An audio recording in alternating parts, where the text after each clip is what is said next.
So you want to go to the Philippines? Well, you've come to the right place because I just recently spent 1 month in the Philippines, and here's what that 1 month looked like.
Now, if that looked amazing, keep watching because I'm going to give you all the tips you need to have a great trip to the Philippines.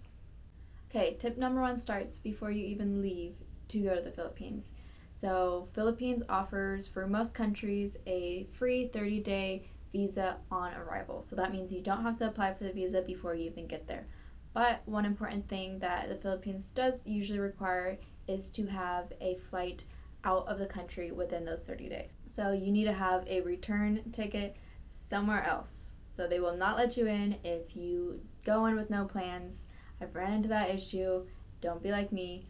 Book something. And if you are a backpacker and you are not sure where you want to leave from or when you want to leave, then just book something that you can cancel, but you just need that proof to be able to enter the country or even get onto your flight. Next step is when you get into the Philippines, you have to fill out a form, and it's through an app that they have, and that will allow you to get through the passport control. Now, I had a big issue with this because when you get to the Philippines, your data will not work and you will have to rely on the Wi-Fi. The Wi-Fi was not working for me at all, and I had a flight from Manila to Cebu in an hour from landing, and so it was already going to be tight. But with this extra added app, I nearly missed my flight. I had to beg them to let me through and let me onto the flight. So I do believe you can fill out this form within 48 hours or 72 hours of even getting to the Philippines. So I will link that info below, or I will try to. And if you're able to fill it out before you even get there, I would highly recommend that because the Wi-Fi in the airport in Manila was just not stable and not really working. I wasn't even able to fill out what I was supposed to. The guy just let me through because he was getting irritated and I was getting irritated. Neither of us were happy. So it will save you a lot of stress if you just fill it out before. Okay, tip number 2, I would recommend bringing a water bottle and sunscreen. So sunscreen can be very expensive in the Philippines, and you get a small tube for a high price. They do have some local sunscreens that I've tried out that absolutely do not work. I've talked to multiple people. We all got the same sunscreen and it was not working. We all fried. So if you're able to, I would bring a sunscreen and try to make sure it's reef safe if you do plan to go into the ocean. Next, a water bottle I would totally recommend bringing because the Philippines is like one of the only countries in Southeast Asia that does this. I'm sure there's a couple places that do, but everywhere in the Philippines they have giant filtered water bottles. And so you can fill up your water bottle in your hostel, your hotel, at restaurants, wherever you go, and it will save you a lot of money and it will keep you from having to use a lot of plastic. So, sunscreen and a water bottle are 2 very important things to have while you're packing. Okay, data. How are you going to use your phone while you're in the Philippines? So there are 2 main companies. There's Globe and there's Smart. You can also get an eSIM, but honestly, the physical SIMs are so cheap and so easy to use. I would highly recommend using a physical SIM. I personally used Smart for no good reason. It just was the first one I saw and I used it. It's very cheap. I think it was like $1 for the SIM, and then you get 5 gigabytes with just buying the SIM, and then whenever you need to retop it off, it has an app. So you download the app and then you can just top off to get more data through the app. So easy to use, very cheap. Highly recommend using Smart or Global. Smart worked really well for me on most islands, so I would recommend Smart. Okay, in the Philippines, cash is the best payment to use. Card is accepted in some places, but as a whole, cash is the way to go. ATMs are everywhere. I never found myself in a place where I couldn't get money out. Only thing is you have to watch out for sometimes there are power outages on some of the islands, and sometimes they just run out of cash at an ATM. But luckily there's so many other ATMs you can go to that will be working. Or you just have to wait till the power comes back on. But I never found myself having an issue with not being able to find an ATM. With that being said, there are ATM fees that do rack up over time. I know there are some cards that you can use, such as Revolut or Wise, or I always recommend just getting the max amount of cash you can get, so that way you don't have to go to the ATM more. Just maybe don't have all that cash carried on with you, just leave some back at your room in a safe spot. But yeah, ATM fees will rack up over time, so just keep an eye on that.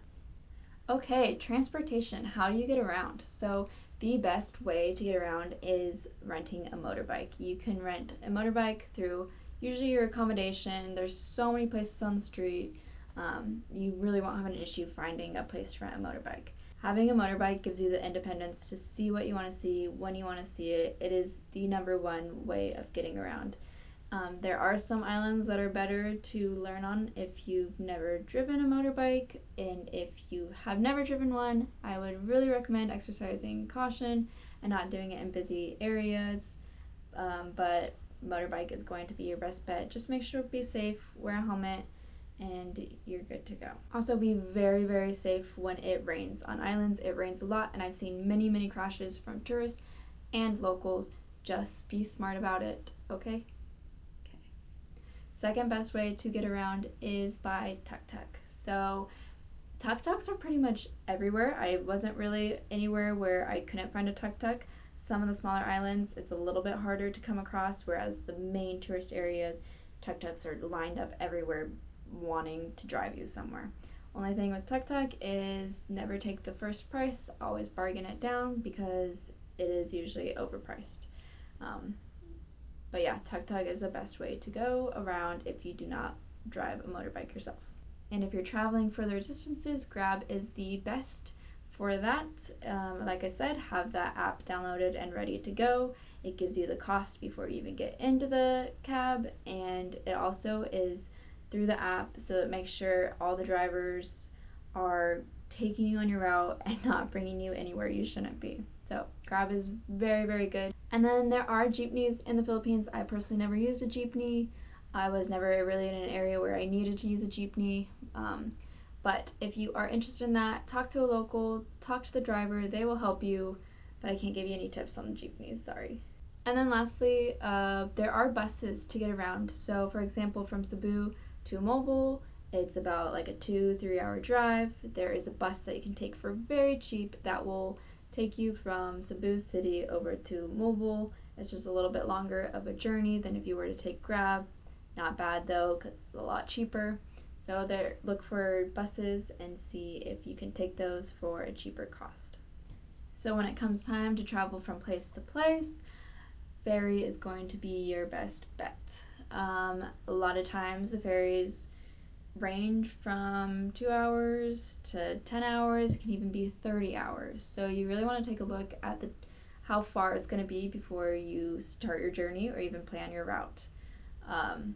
Things to know about ferries is the schedule is kind of hard to find. At least online, I could never find the correct, accurate ferry schedules. Or even buying a ticket, it would always say it was overbooked and I wasn't able to buy a ticket. So I would highly recommend talking to your accommodation, your hotel, your hostel. They will be able to tell you the correct schedule and how to purchase your ticket. Or just talk to any locals. I met so many people that they just were able to tell me when the ferry was leaving, what time I should leave, all those details.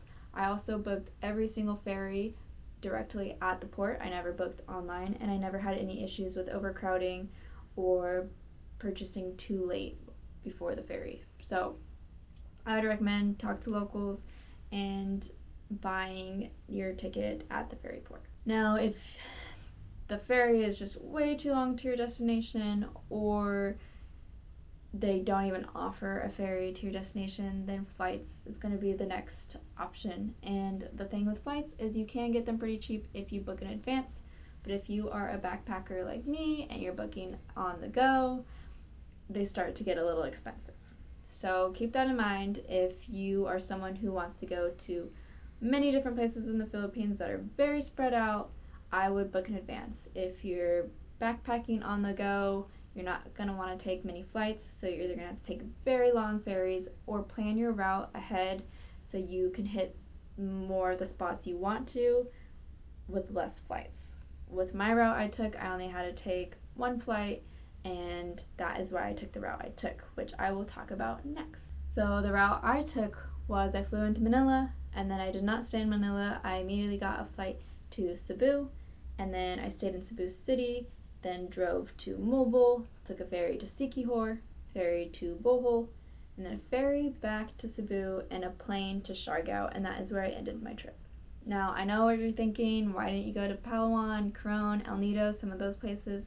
And it's because I knew I wanted to end up in Siargao at some point. That was like the main destination I wanted to go to in the Philippines was Siargao. Siargao is over here, Coron, El Nido, some of those places are over here. So that would have had me taking more flights, and since I was booking on the go, it was just going to cost way too much over time. So I did end up skipping those places, and I chose the route I took because it was more cost effective for me. So, like I said, I highly recommend planning out the places you really, really want to go and the places you could care less about, and planning your route that way. But if you're booking in advance, like I said, those flights should be a little bit cheaper and not a problem. Okay, let's talk about if I would recommend the places I went or not. So, first place, Cebu City, I would not recommend. If you're a solo female traveler or just a female in general, you get a lot of attention when you're in Cebu. I was traveling with my boyfriend, I was walking with him, and I still got a lot of attention. It doesn't really matter. And I also just feel like there isn't much to see or do. I know lots of people who were staying in my hostel. I stayed at Mad Monkey Cebu who were leaving early. I know a lot of girls who never left the hostel because they didn't feel comfortable. So honestly, I would just skip Cebu as a whole. Go to Moalboal, which is on Cebu, just like 2-3 hours down. And Moalboal is amazing. It's still kind of a small feel, but you still have that big tourist infrastructure if that's what you want. There's lots of places to eat, drink, party, and it's also home to a very large sardine run. You can swim 2 minutes offshore, and there is a fantastic sardine run. There's snorkeling, sea turtles everywhere, fish, coral. It's amazing. Now, it does get pretty crowded. I was kicked in the head a couple times.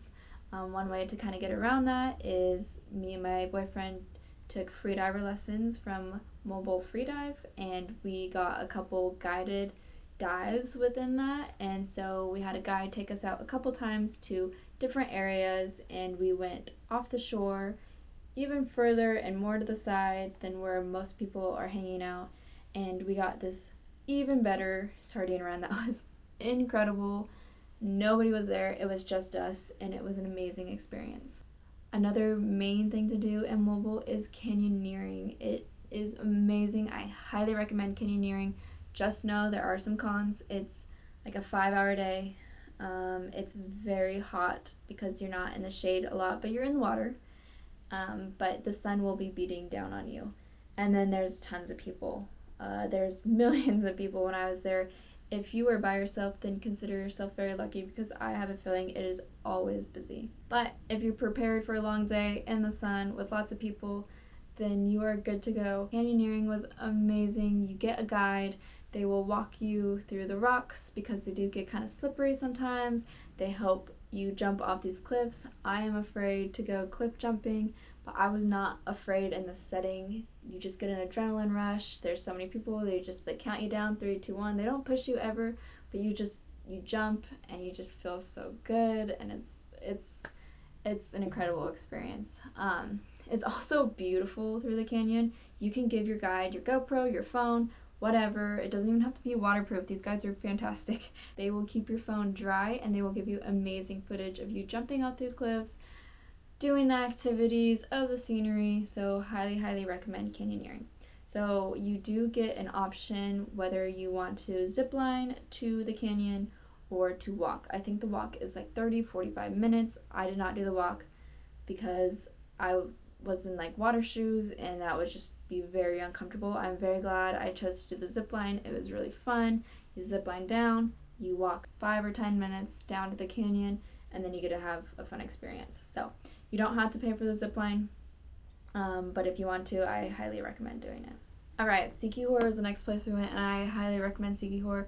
I loved it there. It felt like more small local feel than any of the other islands I went to, and it's beautiful. It has amazing beaches, great waterfalls, great restaurants. It was truly a great place. I stayed in the San Juan town area, which I highly recommend, and the best way to get around Siquijor is by motorbike. You just get on and you can go from place to place and see the most amazing things. I actually have a whole Google Maps layout of everything that you can do on the island. When I checked into my hostel, the owner gave us a whole list of things to do, and I popped that into a Google map. So I will leave that link below, and go check that out because it has great places to go. Next, we went to Bohol, and Bohol's large. It's one of the largest islands in the Philippines. We stayed on Panglao, which is a little bit of a smaller area and has more of the beaches on it. The beaches were beautiful, but I can't say I'd recommend staying on Panglao, especially if you are a backpacker. Panglao is highly, highly touristy, and it just doesn't feel like the infrastructure is set up very well for that many tourists. The street is chaotic, every place is packed, and the prices are extremely, extremely high. You feel like you're getting taken advantage of with how high the prices are for what you get. The quality of food is not there for the price. The quality of what they're selling you is just not there. I also saw a couple accounts of animal abuse while I was there. A waiter kicked a dog in his face right in front of us. Someone else was throwing rocks at a dog for no reason at all. I just did not enjoy my time on Panglao. Now, Bohol, the island itself, has a lot of amazing things to offer. It has the Chocolate Hills, which is super incredible to see. It has the Tarsier Sanctuary, which I highly recommend, and some other things that you can do that I would have wished I would have stayed more in that area and enjoyed that side of Bohol, because it is not touristy. The roads are very clear, easy to drive, and I think I would have had a better time on Bohol had I stayed more in the countryside, in the jungle, rather than in Panglao, because you can always visit the beaches, but I just don't think Panglao is really worth staying on. It's just too expensive, too touristy, and just not my favorite place. And the last place we went to was Siargao, and I highly recommend Siargao. Absolutely loved Siargao, my favorite island I've ever been to. It's at the top of the list. I would recommend staying more than 5 days. I stayed 11, and I could have stayed longer. It's the surf capital of the Philippines, so you get that surf vibe, you get that local feel, you get great restaurants, great price. It is a little bit more expensive some places, but then other places are cheap, so you kind of get whatever you choose for that day. It has great places to surf from beginners to experts. Has amazing, beautiful water, and the islands surrounding are absolutely gorgeous. Highly recommend Siargao. There is so much to do on this island. I also have a Google Maps layout of all the activities you can do on this island, so I will also link that down below. But you can seriously spend months on this island discovering the beautiful, beautiful parts. So highly recommend Siargao. Try to stay there for longer than 5 days. So those are my top tips for traveling the Philippines. If you have any other questions, leave them in the comments below and I will try to answer as many as I can. I absolutely loved the Philippines. The people there are amazing, the food is great, and the views are fantastic. So I hope you have a great time in the Philippines. Also stick around for my Vietnam series that will be coming up next. If this video helped you at all, please consider liking this video, sharing this video, and subscribing. It really helps my channel a lot, and thanks for watching.